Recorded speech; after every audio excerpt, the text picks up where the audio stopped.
सनत कुमार बोले, ब्रह्मा जी ने वेदों के रूप में बने दिव्य घोड़ों को उस अद्भुत और आश्चर्य से भरे दिव्य रथ में जोता और उसे भगवान शिव को समर्पित किया। विष्णु आदि देवताओं की उपस्थिति में उन्होंने शिवजी से प्रार्थना कर उन्हें उस रथ पर आरूढ़ किया।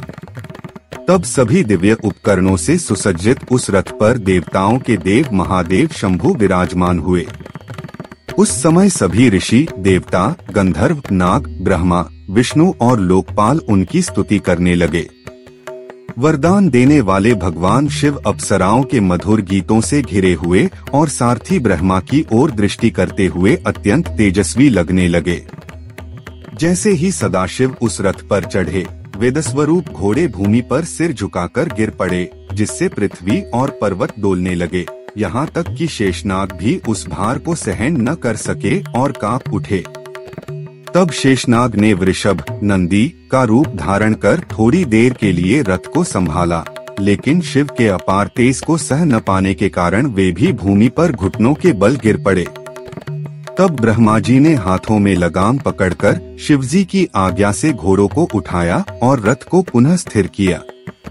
इसके बाद ब्रह्मा जी स्वयं उस दिव्य रथ पर चढ़े और शिव की आज्ञा से मन तथा वायु के समान तीव्र गति वाले उन वेदस्वरूप घोड़ों को हाँकने लगे। शिवजी के आरूढ़ होते ही वह रथ उन दैत्यों के तीनों आकाशस्थ नगरों की ओर प्रस्थान करने लगा।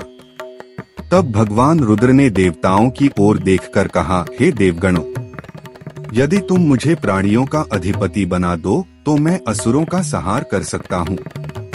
जब तक देवता और अन्य प्राणी अपने अपने पशुभाव को स्वीकार नहीं करते, तब तक वे दैत्य वध के योग्य नहीं होंगे। सनत कुमार बोले, रुद्र के इन वचनों को सुनकर सभी देवता पशुत्व की कल्पना से विचलित और दुखी हो गए। तब देवाधिदेव अंबिकानाथ शंकर ने देवताओं का मन जानकर हंसते हुए उनसे कहा। शिव बोले, हे देवगणों, यदि तुम पशुभाव को भी ग्रहण कर लो तो भी तुम्हारा पतन नहीं होगा। मेरी बात ध्यान से सुनो, इस पाशुपत व्रत का पालन करने से तुम पशुत्व से मुक्त हो जाओगे। मैं तुमसे सत्य प्रतिज्ञा करता हूँ। हे श्रेष्ठ देवताओं, जो अन्य लोग भी मेरे पाशुपत व्रत का पालन करेंगे, वे भी निश्चित रूप से पशुत्व से मुक्त हो जाएंगे। जो कोई 12 वर्ष, 6 वर्ष या 3 वर्ष तक श्रद्धा पूर्वक मेरी उपासना करेगा, वह भी पशुभाव से मुक्त हो जाएगा।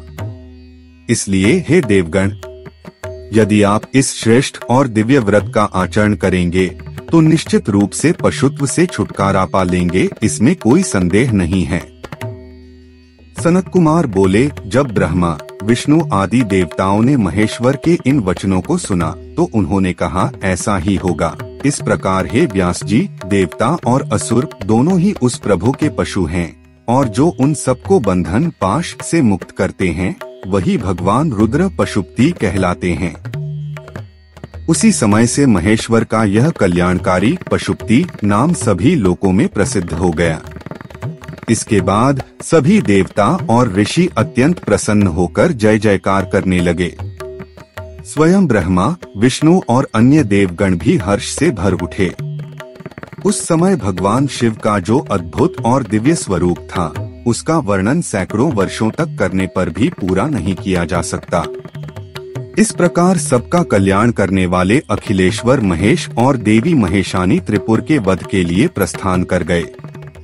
जब देवाधिदेव शिव त्रिपुर का संहार करने चले, तब सूर्य के समान तेज वाले इंद्र आदि सभी देवता हाथी, घोड़े, सिंह, बैल और रथों पर सवार होकर उनके पीछे चल पड़े।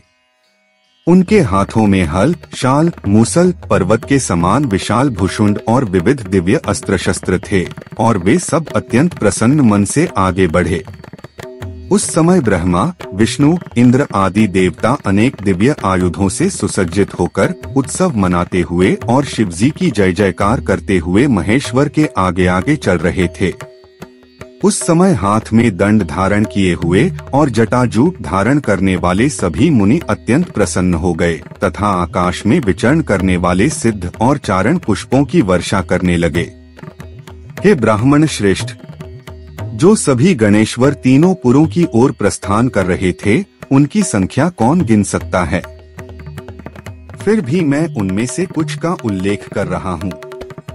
भृंगी जो गणों में श्रेष्ठ थे, गणेश्वरों और देवताओं के साथ विमान पर सवार होकर इंद्र के समान तेजस्वी रूप में त्रिपुर के विनाश के लिए चले।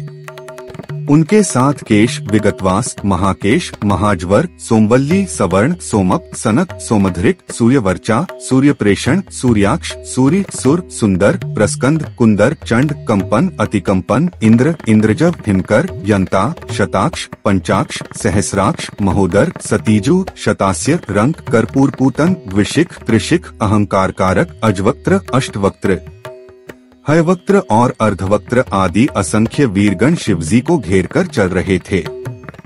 वे सभी गण इतने शक्तिशाली थे कि केवल अपने संकल्प से समस्त चराचर जगत को भस्म कर सकते थे। परंतु यहाँ तो स्वयं पिनाकधारी भगवान शंकर उपस्थित थे, जो अकेले ही त्रिपुर का संहार करने में सक्षम थे। फिर भी हे व्यास, वे अपने रथ, बाण, गणों और देवताओं के साथ उन दैत्यों के तीनों पुरों को जलाने के लिए निकले। यह उनकी दिव्य और अद्भुत लीला थी।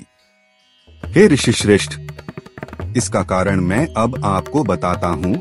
दूसरों के पापों का नाश करने वाले महेश्वर ने यह सब अपने यश को तीनों लोकों में फैलाने के लिए किया। और दूसरा कारण यह था कि दुष्टों के मन में यह दृढ़ विश्वास हो जाए कि सभी देवताओं में शिव से बढ़कर कोई दूसरा नहीं है।